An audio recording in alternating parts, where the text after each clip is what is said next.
Ward number 31ರಲ್ಲಿ Lakshminagar ಬಡಾವಣೆಯಲ್ಲಿ CC ರಸ್ತೆ ಇಲ್ಲಾರದೆ ಅನೇಕ ಮಕ್ಕಳು ಶಾಲಾ ಮಕ್ಕಳು ತೀವ್ರ ತೊಂದರೆ ಪಡುತ್ತಿದ್ದಾರೆ ಮತ್ತು ಒಳಚರಂಡಿ ಇಲ್ಲಾರದೆ ಅನೇಕ ಸಾಂಕ್ರಾಮಿಕ ರೋಗಗಳನ್ನು ಬಂದು ಅನೇಕ ಜನರು ಸಾವಿಗೀಡಾಗಿದ್ದಾರೆ ಮತ್ತು ಆ ನಗರದ ಅಭಿವೃದ್ಧಿಗಾಗಿ ಮಹಾನಗರ ಪಾಲಿಕೆಯವರು ಇಲ್ಲಿವರೆಗೂ ಒಂದೇ ಒಂದು ಪೈಸೆ ಅನುದಾನವನ್ನು ಕೊಟ್ಟಿಲ್ಲ. ಕೂಡಲೇ 100 ಕೋಟಿ ರೂಪಾಯಿ ಮಂಜೂರಾತಿ ಮಾಡಿ ಆ ನಗರದಲ್ಲಿ ಸಿಸಿ ರಸ್ತೆ, ಡ್ರೈನೇಜ್ ಮತ್ತು ಉದ್ಯಾನವನ ಮತ್ತು ಲಕ್ಷ್ಮೀ ದೇವಸ್ಥಾನ ಅಭಿವೃದ್ಧಿಗೆ 10 ಲಕ್ಷ ರೂಪಾಯಿ ಮಂಜೂರಾತಿ ಮಾಡಬೇಕಂತೇಳಿ ಮಾನ್ಯ ಆಯುಕ್ತರಿಗೆ ಪ್ರತಿಭಟನೆ ಮುಖಾಂತರ ಆಗ್ರಹಪಡಿಸ್ತಾ ಇದ್ದೇವೆ. ಮಲ್ಲಪ್ಪ ಎಂ ಹೊಸಮನಿ. ಬಿದ್ದು 20 ವರ್ಷ ಆಯ್ತು, ಯಾರು ಬಂದು ಕೇಳೋರಿಲ್ಲ ಹೇಳೋರಿಲ್ಲ. ಏನೇನಾಗ್ಲತ್ತೋ ಯಾರಿಗೆ ಏನು ಗೊತ್ತಿಲ್ಲ. ನಳ ಇಲ್ಲ, ಡ್ರೈನೇಜ್ ಇಲ್ಲ, ಮತ್ತು ಏನು ರೋಡ್ ಇಲ್ಲ, ಎಲ್ಲ ಒಡೆದು ಇದು ಎಲ್ಲ ಇದಾಗಿ ಹೋಗಿದ್ದಾರೆ. ಯಾರು ಬರೋದಿಲ್ಲ ಹೇಳೋದಿಲ್ಲ. ಗಾರ್ಡನ್ ಇಲ್ಲ, ಏನಿಲ್ಲ, ಎದುರ್ದು ವ್ಯವಸ್ಥೆ ಇಲ್ಲ ನಮ್ಮ ಹತ್ರ. ಎಂ ಮಲ್ಲಪ್ಪ ಹೊಸಮನಿ ಅಂತ.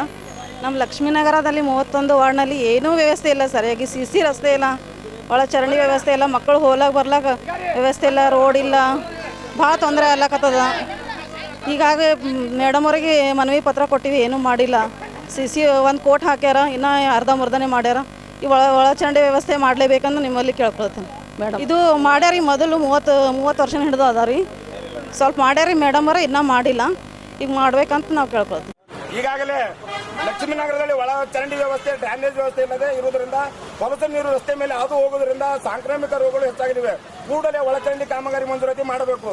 ಲಕ್ಷ್ಮೀನಗರದಲ್ಲಿ ಕಲ್ಯಾಣ ಕರ್ನಾಟಕ ಅಭಿವೃದ್ಧಿ ಮಂಡಳಿಯಿಂದ ಮಾನ್ಯ ಶಾಸಕರು 1 ಕೋಟಿ ರೂಪಾಯಿ ಮಂಜೂರಾತಿ ಮಾಡಿ ಸಿಸಿ ರಸ್ತೆ ನಿರ್ಮಾಣ ತ್ವರಿತಗತಿಯಲ್ಲಿ ಮಂಜೂರಾತಿ ಮಾಡಬೇಕು. ಮತ್ತು ಅದೇ ರೀತಿಯಾಗಿ ಲಕ್ಷ್ಮೀನಗರದಲ್ಲಿ 2 ಉದ್ಯಾನವನ ಗಾರ್ಡನ್ ಅವ. ಅಲ್ಲೆಲ್ಲ ಗುಂಡಗಳು ಬಂದು ಮಕ್ಕಳಿಗೆ ಆಟ ಮಾಡ್ಲಿಕ್ಕಿರ್ಲಾರ್ದಂಗ ಗಾರ್ಡನ್ ಕಬ್ಜಾ ಮಾಡಿ ಪ್ಲಾಟ್ ಮಾಡಿ ಮಾರಾಟ ಮಾಡ್ಕತ್ತಂತ ಪರಿಸ್ಥಿತಿ ನಿರ್ಮಾಣ ಆಗಿದೆ. ಅಲ್ಲಿ 2 ಉದ್ಯಾನಗಳು ಕಾಂಪೌಂಡ್ ನಿರ್ಮಾಣ ಮಾಡಬೇಕು, ಮಕ್ಕಳಿಗೆ ಆಟದ ಸಾಮಗ್ರಿಗಳು ಒದಗಿಸಬೇಕು. ಮತ್ತು ಲಕ್ಷ್ಮೀನಗರದ ಕುಡಿಯುವ ನೀರು ಸರ್ ಮೊನ್ನೆ 15 ದಿನ ಇಡೋದು ಒಂದು ಹನಿ ನೀರಿಲ್ಲ ನಗರಕ್ಕೆ. ಆ LNTದವ್ರು ಹೇಳ್ತಾರೆ, ಇವ್ರು ಹೇಳ್ತಾರೆ, ಅವ್ರು ಹೇಳ್ತಾರೆ. ಹಿಂಗಾಗಿ ಕುಡಿಯೋ ನೀರಿನಾಗಿ ಬಹಳ ಜನ ಕಷ್ಟಪಟ್ಟದ.